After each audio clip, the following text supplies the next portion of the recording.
안녕하세요. 제가 오늘 소개해드릴 논문은 트랜스포머를 경량화시킨 하나의 디포머라는 모델에 대한 논문입니다. 오늘 발표는 다음의 순서를 따라 진행하도록 하겠습니다. 우선 배경에 대해서 말씀드리겠습니다. 듣고 계시는 분들 중 처음일 수도 있어서 또한 뒤의 내용과 이어지는 내용이기 때문에 기존의 버트 모델을 사용하여 퀘스천 앤서링을 수행하는 절차에 대해서 짚고 넘어가도록 하겠습니다.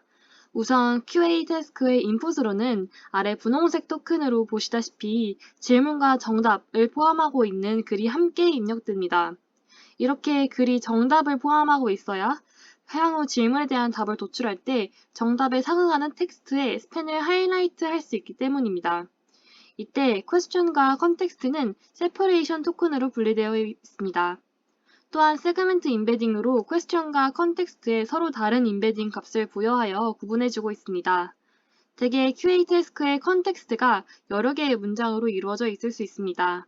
따라서 이때 문장까지도 구분하기 위해 세그멘트 임베딩과 세퍼레이션 토큰으로 문장들을 모두 구분해줍니다. 최종적으로 세그멘트 임베딩을 포함한 토큰 임베딩을 구성한 후 버트의 인풋 레이어에 입력됩니다. 어떤 질문이 들어왔을 때 그에 대한 답을 도출하기 위해서는 그림과 같이 프리트레인드 된 버트의 웨이트를 고정시킵니다. 그 후 정답의 스타트와 엔드의 위치를 예측하게 하는 클래시파이어 레이어를 학습하는 파인 튜닝을 진행합니다.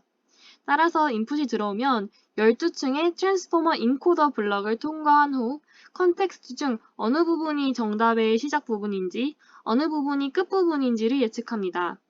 이 그림은 정답의 시작 부분인 스타트 토큰을 예측하는 그림이고 이 그림은 정답의 마지막인 엔드 토큰의 위치를 예측하는 그림입니다. 이와 같이 정답의 스타트 토큰과 엔드 토큰의 위치를 예측하면 위치 정보를 기반으로 해당 텍스트 내에 정답이 되는 단어의 최종적인 답을 도출하여서 퀘스천에 대한 답을 아웃풋시킵니다.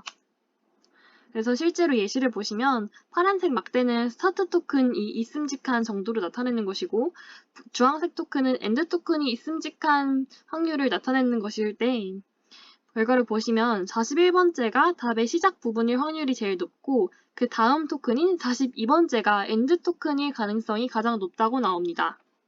따라서 이 41번째와 42번째 위치 정보를 가져와서 이제 컨텍스트 상에서 41번째, 42번째 위치를 찾은 후에 최종 정답으로 도출합니다.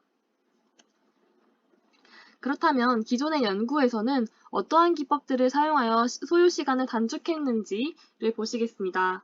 우선 컴프레션 방법들로 이전에는 로우 랭크 어프렉시메이션 방법이 사용되었습니다. 로우 랭크 어프록시메이션은 머신러닝에 사용된 데이터 차원 특수 방법입니다. 이것의 의미를 애초에 어떤 행렬 A를 가져와 소프트 벡터 디컴포지션을 통해 나타내었을 때 몇 개의 로우를 가져와야 본래의 A를 잘 표현할 것인가 하는 문제입니다. 여기서 랭크라는 것은 A 행렬의 독립인 열이니까 여기서는 n이 되겠는데 이 중 몇 개를 골라와서 골라와서 표현을 하였을 때 본래의 A를 잘 표현할 것인가 라는 것입니다.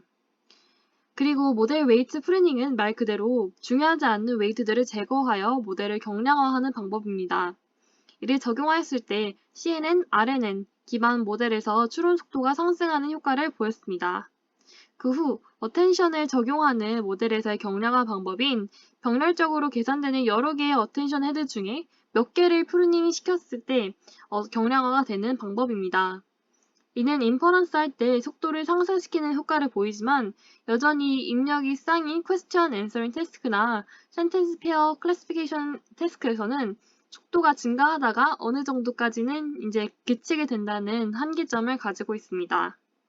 디스틸레이션 방법들 중 버트를 디스틸레이션한 예시를 보시면 2019년에 버트를 싱글 레이어 바이 LSTM 등 스멀러 모델로 디스틸레이션하여 버트의 복잡도를 크게 줄였지만 그만큼 성능도 크게 하락하였습니다. 센텐스 페어 클래시피케이션 데이터셋인 MNLI의 로 실험한 결과 13%가량 정확도가 떨어지는 등 성능에 큰 하락을 보였습니다. 또한 2019년에 디스틸 버트를 발표하여 버트 베이스 모델의 절반 사이즈인 버트를 발표하기도 했지만 1.5배가량 속도가 감축한 것에 비해 성능이 크게 하락하였습니다. 이렇게 성능이 많이 떨어지는 것과 함께 새로운 스멀러한 모델로 디스틸레이션 하여도 이 새로운 모델을 풀트레이닝 할 때 많은 비용과 시간이 들기 때문에 여러 단점들이 있다고 본 논문은 주장하였습니다. 정리하면 여전히 모델을 축소시키면 그만큼 정확도가 크게 줄어드는 것을 감수해야 했었고 경량화가 된 새로운 모델도 시간과 비용이 많이 소요되는 풀트레인 단계를 거쳐야 합니다. 본 논문에서 다루는 QA 태스크는 특히 현재는 사용자에게 직접 답을 제안하는 서비스로 구현되고 있고 그 이후로 답을 내기까지의 시간을 단축해야 하는 것이 서비스의 경쟁력을 높여줄 것입니다. 여전히 웹스케일 서비스나 모바일에서 이러한 서비스를 사용할 때 시간이 오래 걸리는 단점이 있기에 기존의 연구들의 한계점을 극복하며 퀘스천 앤서링 모델을 경량화하는 것은 필수가 되었습니다. 이제 본격적으로 본 논문에서 제안하는 방법론에 대해서 말씀드리겠습니다. 본 논문에서 제안하는 모델의 이름은 디포머로 굉장히 직관적이고 심플한 구조를 갖고 있습니다. 우선 디포머는 과연 인코딩을 할 때 컨텍스트와 퀘스천이 최대한 독립적이게 수행할 수 있을까라는 질문에서 시작되었습니다. 기존 트랜스포머는 합쳐진 퀘스천과 컨텍스트를 인코딩하기 위해 풀 셀프 어텐션을 사용을 합니다. 하지만 본 논문에서 새롭게 고안한 디포머는 퀘스천과 컨텍스트를 하위 레이어에서 독립적으로 인코딩을 한 후 상위 레이어에서 이 두 중간 아웃풋을 합쳐서 나머지 인코딩을 수행을 합니다. 따라서 디포머에서는 하위 레이어의 셀프 어텐션을 퀘스천 와이드, 컨텍스트 와이드 셀프 어텐션으로 나눕니다. 그리고 길이가 긴 컨텍스트의 인코딩은 프리컴퓨팅을 하여 시간을 단축합니다. 또한 디포머는 기존의 프리트레인드 된 트랜스포머의 웨이트를 바로 사용할 수 있기 때문에 새로운 프리트레이닝이 불필요한 것을 보실 수 있습니다. 따라서 오리지널 트랜스포머는 퀘스천 디펜던트한 컨텍스트 레프레젠테이션과 컨텍스트 디펜던트한 퀘스천 레프레젠테이션을 도출합니다. 대부분 버틀넥은 인풋 와이드 셀프 어텐션에서 발생을 하는데요. 그와 반대로 디포머는 퀘스천보다 길이가 훨씬 더 긴 컨텍스트의 레프레젠테이션을 따로 수행하여 저장을 해 놓은 후 하위 레이어에서는 사실상 퀘스천에 대한 인코딩만을 수행한 후 K번째 레이어에 도달하면 저장해 놓은 컨텍스트 레프레젠테이션과 이전에 구한 퀘스천 레프레젠테이션을 컨캣을 해서 나머지 어퍼 레이어에서 인코딩을 수행합니다. 이때 컨텍스트와 퀘스천을 컨캣을 할 때 각각의 컨텍스트의 정보인지 퀘스천의 정보인지 세그멘트 임베딩을 이때 추가하여 어퍼 레이어를 진행을 합니다. 그렇다면 왜 인코더 레이어들을 반으로 나누어 하위 레이어와 상위 레이어로 분리를 할까요? 이는 기존 트랜스포머 인코더의 이펙티브니스를 잃지 않기 위하여 고안해낸 구조입니다. 기존 구조의 이펙티브니스란 컨텍스트 레프레젠테이션을 도출할 때 퀘스천 토큰의 어텐션을 참고하여 얻는 효율성과 바이스 벌사로 퀘스천 레프레젠테이션을 도출할 때 컨텍스트 레프레젠테이션을 참고하여 얻는 효율성을 뜻합니다. 따라서 모델의 구조를 변경하더라도 이러한 효율성은 최대한 유지하기 위해서 하위 레이어에서만 디컴포즈를 합니다. 아래 그래프를 좀 보시면 다양한 퀘스천들과 쌍을 이뤘을 때 컨텍스트 레프레젠테이션의 베리언스를 각 층마다 계산한 결과를 보실 수 있습니다. 참고로 이때 베리언스는 모든 레프레젠테이션 벡터의 센트로이드로부터의 평균 코사인 거리로 정의하였습니다. 보시면 퀘스천을 다르게 해도 하위 레이어에서는 패시지, 즉 컨텍스트 레프레젠테이션은 크게 달라지지 않는데 따라서 하위 레이어에서는 퀘스천과 독립적으로 컨텍스트를 인코딩하여도 기존 구조에 크게 성능이 하락되지 않을 것임을 예측할 수 있습니다. 또한 하위 레이어는 주로 형태론, 문법 등 신테틱한 로컬한 부분들을 처리하고 상위 레이어는 주로 글로벌한 것들, 즉 시멘틱한 태스크나 코레퍼런스한 태스크를 수행하는 것을 통해 따라서 하위 레이어에서는 로컬 컨텍스트로 상위 레이어에서는 글로벌 컨텍스트로 나누어 각각의 것을 다루게 하는 것이 큰 성능이 하락 없이 속도를 감소시킬 수 있을 것으로 예상됩니다. 참고로 두 번째 네모 꼭지에 대한 내용을 담은 새 논문에 대한 링크를 달아놨으니 참고하시길 부탁드립니다. 그래서 정리하자면 디포머, 프리트레인드 트랜스포머 베이스드 모델을 단순 분리한 구조로 분리된 구조의 하위 레이어는 퀘스천과 컨텍스트를 독립적으로 다루고 있고 각각의 지역적인 특성을 다루되 분리되지 않은 상위 레이어는 퀘스천과 컨텍스트를 컨캣하여 글로벌한 정보를 다룹니다. 따라서 우선 하위 K개의 레이어에서는 컨텍스트를 오프라인으로 처리를 한 후 K번째 레이어의 아웃풋을 저장을 하고 런타임 중에는 퀘스천을 처리한 후 컨텍스트 레프레젠테이션을 저장소에서 불러옵니다. 마지막으로 K 플러스 1번째 레이어부터는 이전의 두 개의 K번째 레이어 레프레젠테이션, 즉 컨텍스트와 퀘스천 레프레젠테이션들이 입력이 되어 기존 트랜스포머와 동일하게 수행됩니다. 또한 어퍼 레이어의 이후 과정에서는 컨텍스트 레프레젠테이션을 제외를 해서 그 메모리 차지를 줄이고 있습니다. 그렇다면 본 논문에서 사용한 노테이션들과 식들 그리고 시간 복잡도를 트랜스포머와 비교하면서 같이 보시겠습니다. 우선 입력되는 두 개의 세그멘트를 TA, TB로 표현을 합니다. 그리고 세그멘트의 토큰 임베딩 레프레젠테이션을 두 번째 꼭지의 A, B로 표현을 하고 있습니다. 표를 보시면 토큰 임베딩 레프레젠테이션을 표현을 할 때 트랜스포머는 심플하게 0번째 레이어의 AB가 1부터 K까지의 레이어를 통과하여 AN, BN이 되는 반면 디포머는 A0와 B0가 각각 1부터 K까지의 로월 레이어를 거친 후 이 둘이 컨캣되어 나머지 K 플러스 1부터 N까지의 어퍼 레이어를 통과를 합니다. 또한 로어 레이어에서의 한 층에서의 시간 복잡도를 보시면 퀘스천을 포함한 세그멘트가 A이고 컨텍스트를 표현한 세그멘트가 B였을 때 트랜스포머의 경우에는 P 플러스 Q개의 시퀀스 랭스를 갖고 있어 어텐션 네트워크에서 걸리는 시간 복잡도인 시퀀스 랭스의 제곱에 대입하여 P 플러스 Q의 제곱만큼의 시간 복잡도를 갖고 있습니다. 그 반면에 디포머는 훨씬 짧은 시퀀스 랭스인 Q의 제곱에 저장된 레프레젠테이션을 가져오는 데 소요되는 시간 C를 더하기만 하면 됩니다. 이렇게 기존의 모델에서 구조를 변경하면 기존 모델의 efficiency를 잃게 되고 디포머에서도 이 efficiency가 하락되는 것을 최대한 방지하기 위해 추가 보안 작업을 더해줍니다. 이는 디포머가 기존 트랜스포머의 인코더와 동일한 결과를 도출하게끔 설정하는 것으로 로어 레이어에서는 구조가 달라 적용하지 못하더라도 적어도 기존과 구조가 동일한 어퍼 레이어에서는 도출한 레프레젠테이션 또는 가장 마지막 레이어에서 도출한 프리딕션의 분포가 기존 모델에서 상응하는 레이어들의 도출한 레프레젠테이션 또는 프리딕션 디스트리뷰션과 최대한 일치하게끔 해줍니다. 따라서 추가로 두 개의 억실러리 슈퍼비전 로스를 기존 로스에 추가해줍니다. 따라서 디포머의 로스 펑션을 정리를 하자면 우선 기존의 태스크 스페시픽 슈퍼비전 로스가 존재합니다.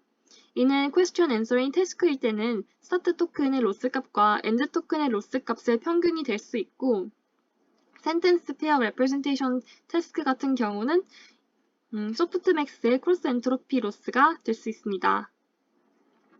여기서 전 장에서 언급하였던 두 개의 억실러리 슈퍼비전 로스가 추가되는데 첫 번째로 knowledge distillation 로스로 full transformer의 prediction distribution과 decomposed transformer의 prediction distribution이 최대한 일치하도록 K의 다이버전스 값을 로스 펑션으로 설정을 하고 두 번째로 각각의 어퍼 레이어에서 도출하는 각 토큰의 representation 값의 차이를 최소화하게끔 레이어 와이즈 representation similarity 로스를 추가 로스로 설정을 해줍니다. 따라서 최하단에 있는 식을 보시면 총 3개의 로스 텀이 작용하고 있다는 것을 보실 수 있습니다. 그 다음 인퍼런스 페이즈에서 어떻게 스코어가 계산되는지를 보시겠습니다. NLP, 특히 question task에서는 F1 스코어와 EM 스코어가 가장 많이 쓰이는데 F1 스코어는 기존에는 아시다시피 이제 프리시전과 리콜의 조합 평균이라는 정의에서 조금 더 확장을 하여서 예측된 답의 부분과 실제 답의 부분이 일치하는 토큰의 그것을 기준으로 계산한 프리시전과 리콜의 조합 평균이 되겠습니다. 또한 EM 스코어는 이그젝트 매치의 줄임말로 말 그대로 처음과 끝, 그리고 그 각각의 중간 토큰들이 정확하게 일치하는 예측 답의 개수를 의미합니다. 그래서 아래 예시를 보시면 예측된 답이 워터 바디스가 도출이 되었고 실제 답이 위의 것들일 때 모든 정확하게 일치하는 토큰이 없어 이런 답들이 없어 EM 스코어는 0입니다. 그 반면에 워터 그리고 바디스를 포함하고 있는 실제 답의 부분들이 있어 이를 고려하여 계산하면 0.8이라는 F1 스코어를 얻을 수 있습니다. 다음은 실험 결과를 살펴보도록 하겠습니다. 우선 데이터셋에 대해서 설명드리겠습니다. 저자는 주장을 입증하기 위해 5개의 Paired Input Problem Coupling Task 데이터셋을 사용을 하였습니다. 이 중 3개는 Question Answering 데이터셋이고 2개는 Sentence 데이터셋입니다. 또한 본 논문에서는 스쿼드 1.1은 Question Answering Task, 그리고 나머지 데이터셋은 Sentence Pair Classification Task로 수행을 하였습니다. 우선 스쿼드 데이터셋은 일련의 위키피디아 기사에서 클라우드 워커가 제기한 질문으로 구성된 독해 이해 데이터세트입니다. 모든 질문에 대한 답은 해당하는 얘기 구절의 텍스트 또는 범위입니다. 따라서 링크에 들어가시면 스쿼드 데이터셋으로 활발하게 지금 연구가 되어 있는 것을 보실 수가 있고요. 그것은 컨텍스트, question, answer 쌍의 형태로 제공되며 출력은 answer, 즉 정수쌍으로 컨텍스트 내에 포함된 답변 텍스트의 처음과 끝을 색인화합니다. 그 다음으로는 레이스 데이터셋입니다. 이는 스쿼드와 비슷하게 컨텍스트와 question이 주어지지만 질문이 객관식 질문이므로 사지선다형 보기와 A와 B 이렇게 같은 A, B와 같은 각 문항의 답도 함께 주어지는 데이터셋입니다. 그렇다면 이를 어떻게 처리하는지를 간단히 다음 장에서 보시겠습니다. 레이스 데이터셋은 사지선다형 문제들로 이루어진 데이터셋이므로 정답이 될 수 있는 것이 한 문제당 4개씩 존재합니다. 따라서 이를 인풋으로 처리를 할 때는 그림에서 보시다시피 question 뒤에 각 선택지를 덧붙여서 총 4개의 question으로 생성을 합니다. 이렇게 4개의 인풋이 각각 버트를 통과한 후 각 인풋에 대한 멀티클래스 클래시피케이션용 크로스 엔트로피 로스를 구하여 인풋의 선택지를 답으로 예측합니다.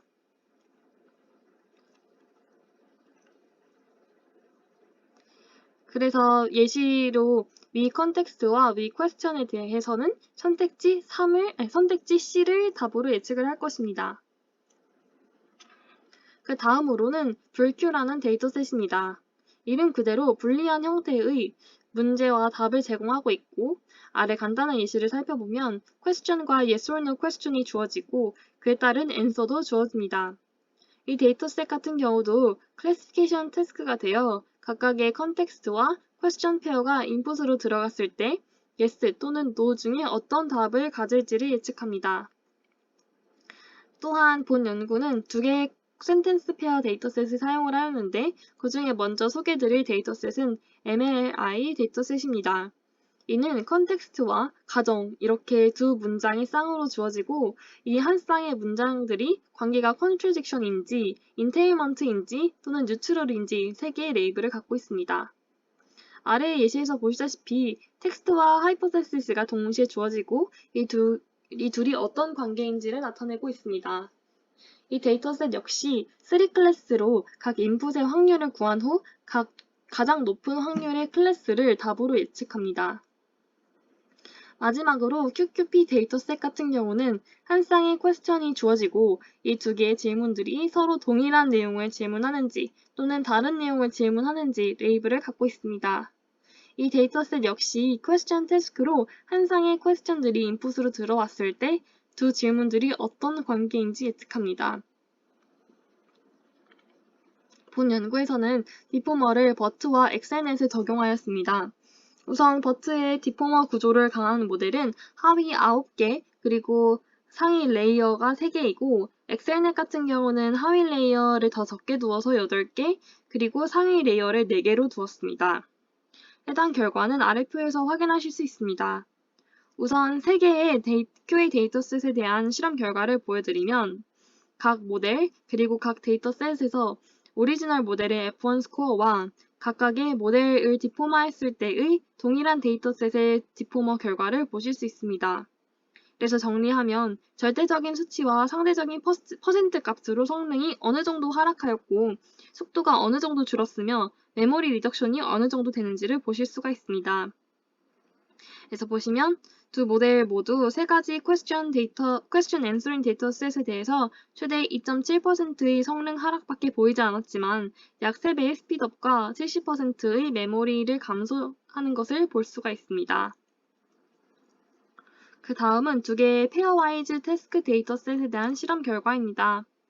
아래표를 보시면 각 데이터셋에 대한 버트 베이스 성능과 디포머 버트 베이스 결과의 차이를 볼 수 있는데 상대적으로 2.1%, 0.2%의 성능 하락을 보였지만 그에 비해 2배의 스피드업과 메모리를 절반으로 감소시킬 수 있는 성과를 얻었습니다. 또한 본 연구에서 저자들은 이와 같이 인풋 시퀀스가 쌍으로 페어드 되어 있는 태스크에서 디포머의 구조가 사용될 수 있다고 주장합니다. 그래서 그때의 시간 감소 및 메모리 축소를 기대를 하고 컨텍스트의 크기가 커질수록 이러한 효과들이 증폭될 것이라고 기대합니다. 버트는 베이스 모델 외에 라지 모델도 존재하므로 본 연구에서는 추가 실험으로 라지 모델을 디포머한 것과 버트 베이스의 성능 및 속도와 차지하는 메모리의 크기를 다 같이 비교해봤습니다. 아래표를 보시면 퍼포먼스 측면에서는 디포머 버트 라지가 버트 라지보다 하락한 것은 당연하나 버트 베이스보다는 또 성능이 높다는 것을 확인하실 수 있습니다. 또한 속도는 버트 라지보다 76% 단축하는 등 이 셋 중에서 제일 빨랐고 차지하는 메모리 또한 버트 라지 기존 모델보다 76%를 단축하고 셋 중 가장 적었습니다. 다음 실험은 레이턴시, 즉 정답을 낼 때까지 걸리는 시간을 측정하기 위한 실험입니다. 모두 스쿼드 데이터셋으로 실험을 하였고 각 배치 모드마다의 레이턴시를 평균으로 측정한 결과 테슬라 CPU, 인텔 CPU, 그리고 원 플러스 6 폰 디바이스 모두 3배 이상의 시간 단축을 이끌어낸 것을 보실 수 있습니다. 다음은 억실러리 로스에 대한 타당성을 입증하기 위한 실험입니다.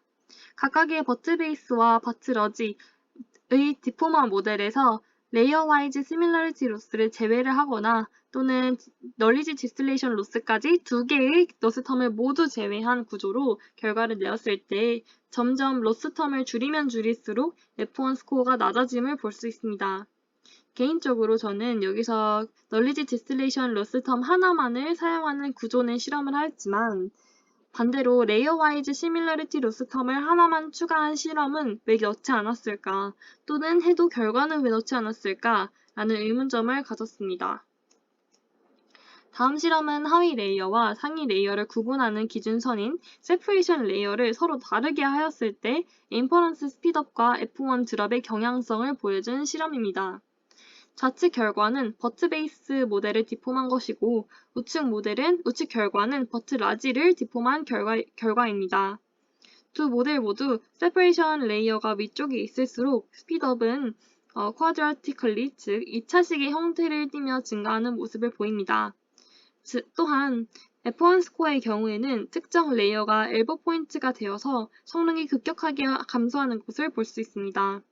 이러한 관측지를 통해 내릴 수 있는 결론은 하위 레이어는 로컬 페노메나를 다루므로 레이어가 디컴포즈 되어도 성능 하락이 비교적 적지만 상위 레이어에서는 글로벌한 페노메나를 다루기 때문에 디컴포즈 할 시에 성능 하락이 큰 것을 알 수 있습니다. 다음 실험은 오리지널 모델과의 차이를 비교한 실험입니다. 각각의 레프레젠테이션의 코사인 거리를 평균을 결과로 하여 좌측은 각 레이어마다 컨텍스트 레프레젠테이션의 차이를 우측은 각 레이어마다 question representation의 차이를 보여주고 있습니다. 이 실험에서 시사하는 바는 크게 두 가지로 컨텍스트, question, 그리고 억실러리 로스가 있든 없든 디포머 모델에서의 question, 컨텍스트 간의 크로스 어텐션의 부재로 인한 영향이 로어 레이어에서는 적지만 어퍼 레이어에서는 큰 것을 알 수 있습니다. 이를 통해 다시 한번 로어 레이어와는 다르게 하이어 레이어에서는 전역적인 정보, 즉 question, 컨텍스트 간의 사이 정보를 처리하는 것을 알 수 있습니다. 따라서 이렇게 영향을 크게 받는 것을 최대한 보완하기 위해 억실러리 로스 텀을 도입하였고 빨간 선 그래프보다 파란 선 그래프가 두 모델 간의 차이가 적다는 것을 보여 결론적으로 상위 레이어에서의 억실러리 슈퍼비전 로스 텀을 통해 오리지널 모델의 레프레젠테이션을 최대한 닮아가도록 하였다는 주장을 확인할 수 있습니다. 마지막으로 결론 부분입니다. 이번 논문을 리뷰하며 저자가 주장하는 디포머의 컨트리뷰션도 있지만 과연 저자가 숨기는 것이 무엇일까도 생각해보면서 비판적으로 리뷰하도록 하려고 노력하였습니다. 우선 본 모델의 컨트리뷰션은 시간의 단축은 물론이거니와 정확도가 하락하는 것은 최소화시켰고 모델이 사용하는 메모리 양도 크게 감축되었다는 점입니다. 또한 기존의 프리트레인드 된 버트를 사용함으로써 새로운 프리트레이닝을 하지 않아도 되고 인풋의 길이와 셀프 어텐션 랭스가 동일한, 즉 인풋에 그래도 셀프 어텐션을 도입하는 모델에서는 범용적으로 사용될 수 있는 방법이라고 주장하고 있습니다. 하지만 어펜스 측면에서 본 논문을 들여다보면은 시간 복잡도에 길이가 긴 컨텍스트를 인코딩하는 시간을 아예 제외하였는데 어퍼 레이어에서 사용되는 것을 산출하는 데 걸리는 시간을 아예 제외시켰다는 점에서 의문점을 가질 수 있습니다. 또한 디스틸버트와 같이 다른 경량화 방법에 비해서도 속도 및 정확도가 얼마나 개선되었는지에 대한 실험도 부재하여 이도 역시 비판적으로 생각할 수 있습니다.